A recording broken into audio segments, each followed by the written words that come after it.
Dan, when's the last time we've complained about the weather? Jeez, it's been a while, and I've got nothing to complain about. It's nice here. Whew. Yeah. What has it been? One episode that we haven't complained about the weather? Maybe. Yeah. Maybe two. I think we might have made it through two. We had like 3 inches of ice out here for the longest time, and it's finally melted. I can see grass, but man, it's just wet and mud. Yeah, see, you guys, that's your problem. We had 3 days of 50 degrees, but I'm on the nice sandy soil, so there's no mud. Just the snow is Yeah, we gone and got ready for spring. if my yard was any wetter, it would be a lake. Yeah. Is your wood floating away then? Would your wood just float around? It could blow away. We've just had these real high winds. And I don't know, Dan, what is your least favorite weather phenomenon? Oh, probably. You mean like what am I worried about the most or Oh, yeah, concerned with? what's your most hated weather? Mine's the wind. I don't like the wind. Oh, yeah, I don't either. I'm not a fan of wind at I don't all. like wind. It disorients me. Like when I'm out in the wind, I just go back to like when I was a ball player or when I was a softball coach. The wind just ruins everything. Yep. Yeah. And just the other night, I was loading my furnace in a windstorm, and I mean just wind. When I opened my door, it was just shooting sparks out the door and just blowing across the yard and out the stack and all. And I filled up my furnace. I closed everything up, and I had my wheelbarrow out. So I thought I'm just going to push my wheelbarrow over to the barn and put it away in this big windstorm. And I was smelling this weird smell, like something burning. And sometimes the furnace, the smoke just smells different than normal. I don't know, hard to explain. But I don't know. I was smelling it, and it was just the wind blowing. And I was all the way across the yard into my barn, getting into my barn. I looked down, my jacket's on fire. The arm of my coat was on fire from, I don't know, it got an ember on it. The wind blowing. My coat was on fire. Oh man. Yeah. And I didn't Gotta know it watch out. because just the wind blowing, it's in your ears, it's in your face. And then, yeah, I have to go salvage this coat now. My left cuff was burning up. For some reason, I am not having very much difficulty imagining that scene in my mind right now. I Or like can I'm running picture it around happening. I'm trying to run away from my arm. It's on fire and I'm running, and And it I'm just not keeps getting any burning farther brighter, away from burning hotter. it. Yeah, but that's what wind does to me. And then I worry. I worry because we had a new roof put on the house. I can hear my shingles up there flapping, every noise. Oh yeah. Yep. That roof I put over my processor at the wood yard, I'm wondering if it's going to be in Pennsylvania the next morning. That's why I'm always concerned with the wind. When I was younger, I was involved with a tornado, so I kind of have a little Ooh. anxiety from the wind. But Uh-huh. I saw that's Twister with Helen Hunt. She was traumatized by that too. but yeah, my carport is also always a concern of mine. Although those things don't really catch the wind as much as you think, with no sides on them. Like Uh-huh. the you'd almost have to have the wind like come down and then go back up underneath them. Interesting. Yeah. There's Well, nothing to it's push still against. it's still on my list of worries though. Yes. But my firewood did not blow away, but I'm just wondering because of your small wood, Oh, I think you yeah. run the risk of your small wood blowing away. It could wind up in Michigan or out in Lake Michigan. Yeah, it probably could. I'm gonna have to think about that, where I store it now this summer. I never considered wind potential problems for the mini wood flying around. Jeez. Yeah. So how is mini firewood? What do you call it? Is it mini firewood, small wood? What do you call it?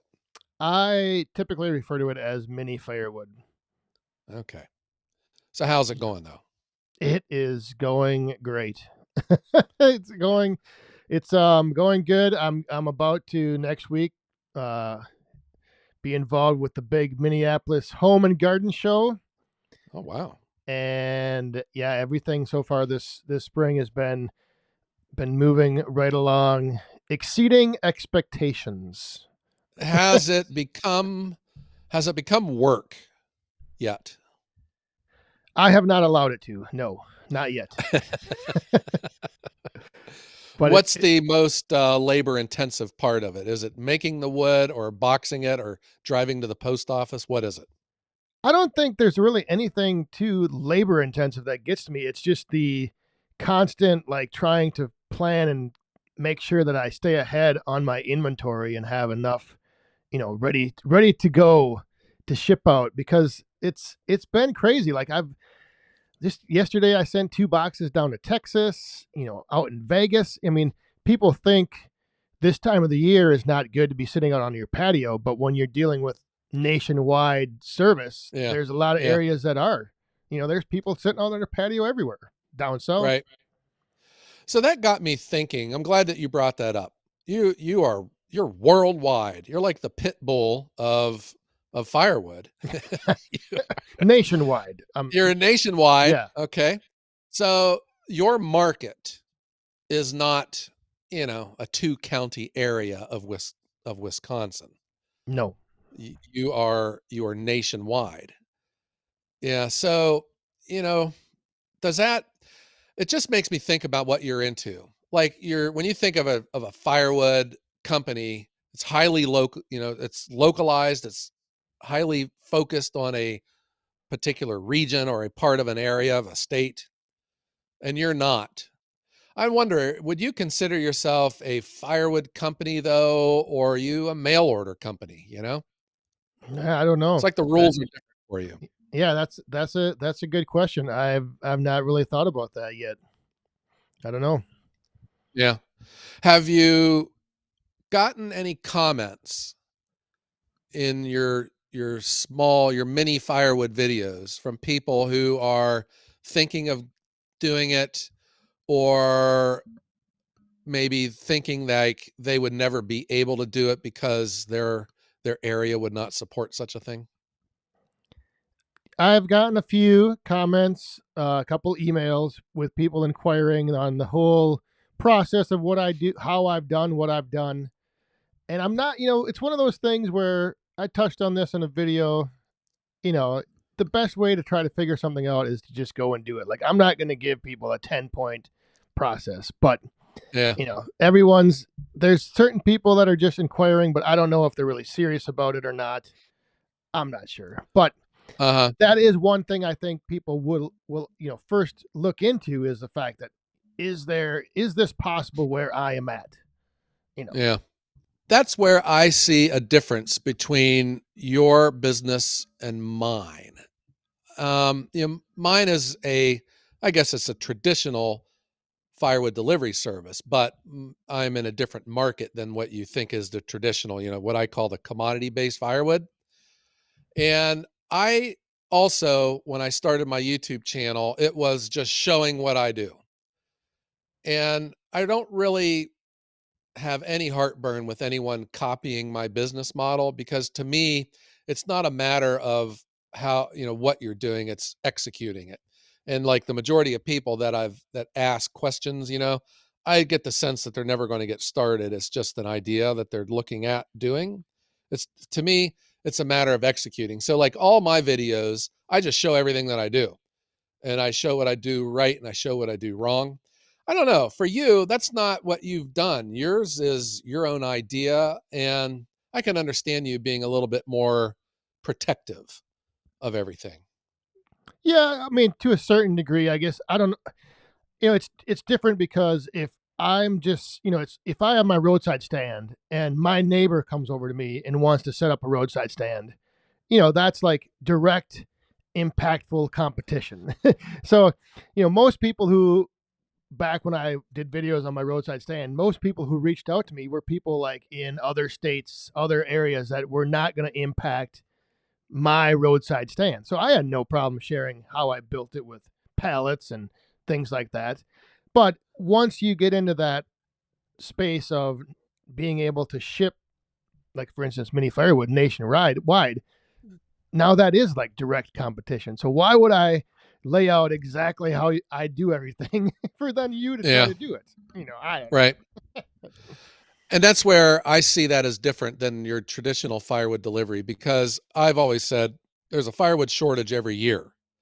yes, And there technically is no competition. Even if you have competition, it doesn't matter. You're still going to sell your firewood. But like for you, it's different. Your market is, and that's where you're kind of positioned as really not, I mean, you sell firewood, but you could be selling anything, but you have a mail order, and the country is your market. Yeah. yes, yes. Uh-huh. The comments that I get for mine, because I hammer away at the fact about value added firewood, it is different. The quantities that you sell, the volume that you sell is different than traditional. The margins that you operate with are different.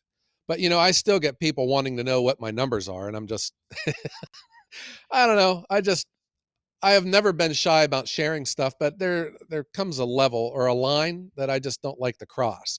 And the other day I did a video where I did slip about how much I would get for a quarter cord of firewood, and that dollar amount you could easily determine my average price per cord, which is high, which is much higher than what most people sell a cord of firewood delivered to a house.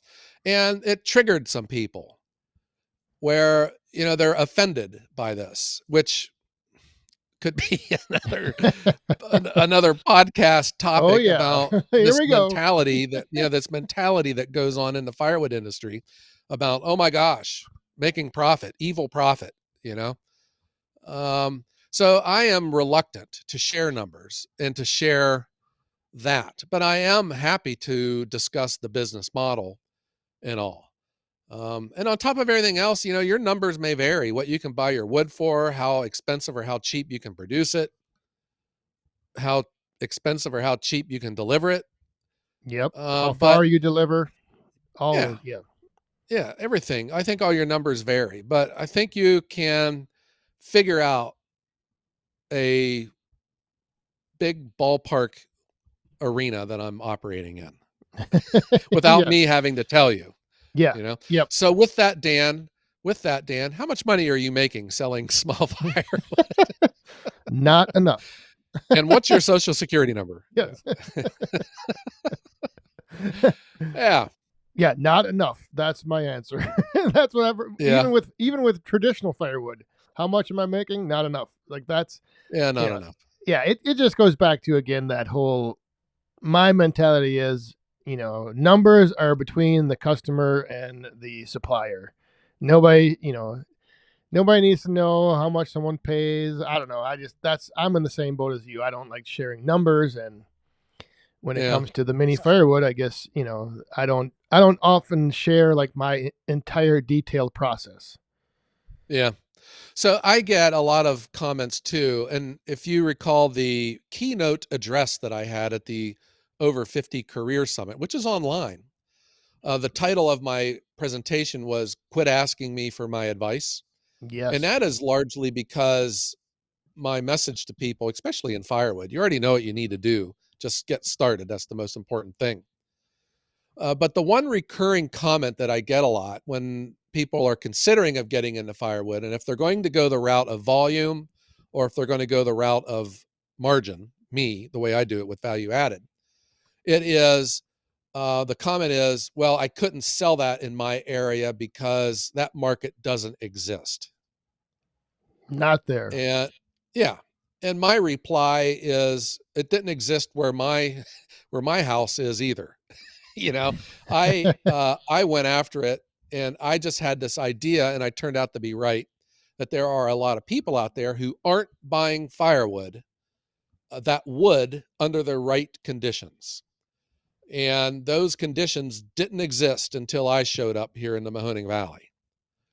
And those conditions are small quantities, ready to burn firewood, a professional delivery model that's based on customer service, phone mannerisms and Showing uniform up on appearance. time, Oh, showing up delivering on what you say time. you're going to. Yeah, all those things. Yes. Yeah. And depending on which truck I take, won't leak oil on your driveway. And yeah, so that is what some of these comments that I get, they'll say, well, that does, you live in an area where people have money. And the answer to that is, what, where have you been for the last 45 years? The Mahoning Valley is one of the most economically depressed areas in the country. My area has been in the dumps since September 19th, 1977, what we call Black Monday, when all the Oh, steel mills decided to just up and leave, and just clobbered the working families in this area. And it's really never have recovered. We got some good things going on. We got some nice suburbs, but if I can make this happen in the Mahoning Valley, you can make it where you live. And the idea is that you don't look for people who are currently buying firewood. You look for the people that aren't buying firewood. And that's where I came on with this idea, because of my one friend. He's got this big house. Good heavens, where do people get the money to buy these houses? yeah, And he didn't buy firewood, and they never used their fireplace. And it was because they didn't want to have to deal with people, off of Facebook. They didn't know what they were getting into. So I decided that if I could professionalize, make a professional appearance online with a website and, a professional delivery model, I could go after and get these customers because they're willing to spend extra for my service. right. So if I can do it here, you can do it there. But with you, Dan, you're nationwide, man, and your image is your online presence. Yes, everything online. And that's back to your point about you've always stressed a website. And that's, I think, the one thing that people who maybe are in the position you were referencing about starting up, but they didn't have the market. I think too many people in the firewood world rely on things like Facebook Marketplace and Craigslist, and that's where Yeah. everyone just goes to find a deal. Like people Oh yeah. who people who want to spend money on a service, they're not going to Facebook Marketplace. Like they need to be you need to get out, reach them, and have them come to like a website and be impressed and be feeling like, this is a place where I want to spend my money. I'm not looking for a deal because those people aren't going to pay what you want them to pay. Right. Yes. So, Yeah. yeah, the online presence is huge for firewood locally and in my case nationally, because that's the door that a customer has to go through to get into the world of back 40 mini firewood. And Yeah. the better it looks, the better chance I have of that order being placed. Yeah. So are you keeping track of anything though, like repeat customers, your what do they call that? Loyalty or retention? But I've been keeping track of it, and I've looked just in into. your head, probably. Well, I have on my through my website, I have reporting analytics I can pull and see. But I also have been, just thinking about certain things like that, loyalty program or the points, the rewards. But then I don't want to get to the point where like there's so many little things to micromanage that then Yeah. it takes away from, my original intent of just Yeah. providing simply the best mini firewood out there. Yeah. And then that's also too where you're going to start coming up with all these ideas, but they all revolve around selling your wood cheaper, which I Yes. think is a bad trend. I have people in my area who I know that have been going to restaurants that I service, trying to get their business. And it is always the price. They never, ever say, we can beat him on service Yep. or, or the quality of the wood. It's always the price. And if you get to know your restaurants, it's kind of like my residential customers. I've said this before, the price to them is not that important. There are like 4 or 5 other things that are more important to them until you get to the price. And the restaurants are like that too. They kind of, because they always share with me, they'll give me the business card or whoever it is, and they'll say, this guy here is offering half of what you're, you know. So it's not Yep. about the price. Yeah. And that's where you are coming up with any of these customer loyalty programs, but then that also cuts into your margin. Yeah, and I would rather, like, instead of having something like that available and for people like to sign up and get into, I would rather just like, I have the ideas in my mind of, like, say I have a new species of mini firewood I want to try out or something new. I would just go and like find a few of those loyal customers and just send them a sampling, like, out of the blue. And then Yeah. to them, that'd be like a big deal because they're being recognized for their loyalty to my service. And so, like, I think stuff like that is more important and rings more true to the customer than, you know, getting 20 points on every order. And then after 100 points, they get $5 off. Yeah. So have you tried like any ads, like Facebook ads where you pay for them? I have Have you not done? yet. You have not. Yeah. I would think that would be ripe for you. Now, I mean, we're avoiding Facebook Marketplace, but you can place ads based upon demographics, correct? Yes. And parts of the country and um, what is that? Sex and age and income, all that. Yeah. I was ready to. I was all set up.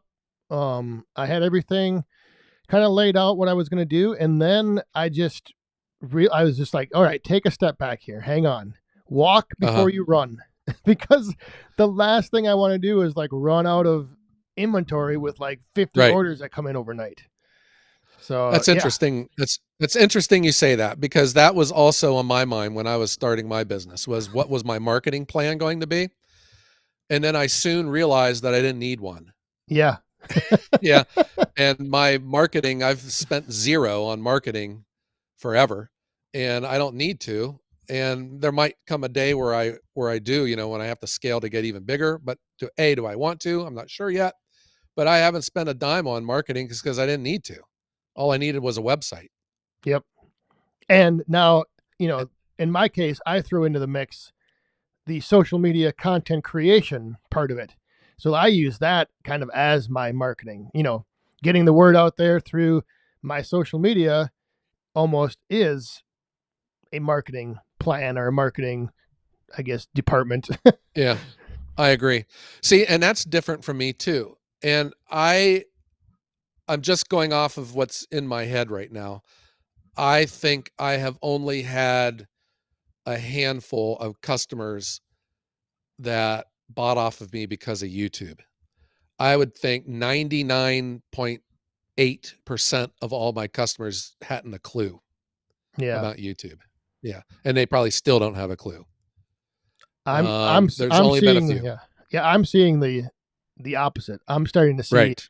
and in fact, I just had a message today from a worker of the postal service who's delivered one of my packages to a resident in his area. He's the mailman. He's like, "Hey, I Uh-huh. delivered one of your boxes," after he saw a post on Facebook of a picture of my boxes ready to ship out. Oh, wow. He's like, "I delivered that box." So that's pretty cool, you know. That is cool. Yeah. Yeah. You're making me think too of remember our interview with Leroy Height of Cutting Edge Firewood from Yes. Atlanta because they're mailing boxes all over the country. And my friend Sam from Cortland Mower had said that when they had like I don't know if it was FedEx, UPS, whatever came in, and they were getting their boxes off the back of the truck, and there was a whole bunch of Cutting Edge firewood Oh, boxes in there. yeah. Yeah, it's kind of cool. Yep. Dan, Mr. Worldwide, the Pitbull of firewood. Well, I guess, what would be not the pit bull, but what's another dog that would just be nationwide? Yeah. Dan, you're not Worldwide hip. someday. The, Someday. the, the Pitbull is a rapper. He's known as Mr. Worldwide. I know. Yeah. Mr. Worldwide. Yeah. Nothing like a good Wisconsin rap. Yeah. The cutting edge of pop culture. Wisconsin, Oh, yes. Yeah. USA. Yeah. Well, like I said, next week, well, a week from now, when I get back from this home and garden show, we'll see if I've gotten in over my head or not, because that's Uh-huh. And that the reason I went to the Minneapolis area is because I have been also like analyzing which areas of the country are the cheapest to ship to. Yeah. So Minneapolis, because in St. Paul is like the, I guess, regional USPS depot. So everything from Uh-huh. my city goes to St. Paul first before it goes anywhere.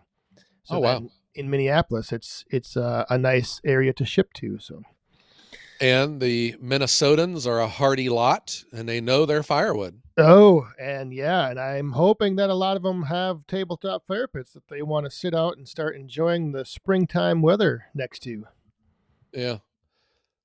I've always had a thing for Minnesota. When I was a little boy, now, of course, I was a Cleveland Browns fan, but my other favorite team was the Vikings because I thought Fran Tarkington walked on water. I had his football card. Is that because you were associating yourself with a losing team, so you went from the Browns to the Vikings? Yes, misery loves company, I suppose, Yes. huh? Oh, sorry, my Viking my fans. teams never win. Yeah. Uh, yeah. Well, I All right. may have just made a Yeah. few people mad, but Uh, hey, the border yeah. battle. I got to stay true to my Packers. Okay. And I'll still continue with the Browns, and everyone will feel sorry for me. That's all right. Yeah. All right, Dan. Well, this was fun. Could you give us a, recap on your home and garden show experience? I know you've done it before, but that was kind of like a winery sip and chat Yeah, environment. This is with some serious um, organizations up there. yeah. This A is lot the of big lot of leagues. marketing. Yeah. Big leagues. I'm getting in. Like I said, I might win the most in over their head exhibitor of the year award Yeah. after this is over. Yeah. Just go in there confident and you got this, you know? Oh, I'm These I'm people yeah. they have nothing on you. Just go in there and go. There'll be there'll be people talking about small wood for months to come after next week. Yeah. Well, Dan, you've hit the big leagues, and that's great. And it's just nice to know we've known you since you've just been a little hobbyist from north central Wisconsin, and now you're Mr. Nationwide. Way to go. Oh, yes. I will always be a hobbyist at heart. Yes. Well, what do you think? We can fire or strike up the band. Strike it up. Yes. Strike up the band. And let's thank everyone for helping make the Woodhounds the #1 firewood podcast in the world. Yes. And find us on all your favorite streaming services, 5 a.m. Eastern every Wednesday. Yeah. All right. So, Dan, let's tell everyone out there to stay Safe, and be cool, and have a great day.